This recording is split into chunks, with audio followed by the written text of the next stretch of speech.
So the question has been asked in JEE Mains 2016. A particle of mass m is acted upon by a force F given by the empirical formula F equals r upon t square into v.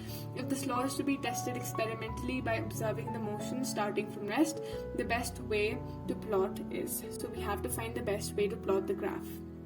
That is, what should we plot along the x-axis and what should we plot along the y-axis. That would be the best way to represent this particular motion.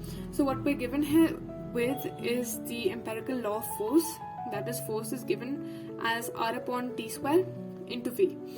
Now we know that force equals mass into acceleration, and acceleration is itself a differentiation of velocity. So we can write it as m into dv upon dt. Now, if we substitute this value of force in the equation that we were already given with, what we get is m dv upon dt equals rv upon t square. Vt basically here refers to v as a function of time. Now, what we're going to do is that we're going to transpose a few values. We know that we have dv, we bring v from this side into division on the left hand side, and in the right hand side we have r multiplied by dt divided by m, and t square stays exactly where it is.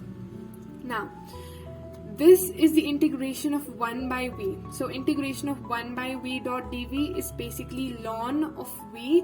That's going to be equal to, so what we're going to have here is that this t square is going to go in the numerator. It's going to be t raised to power minus 2, t raised to power minus 2 plus 1 divided by minus 2 plus 1. So what we're going to get is minus r divided by mt. This is the integration of this entire term that's going to be equal to ln v.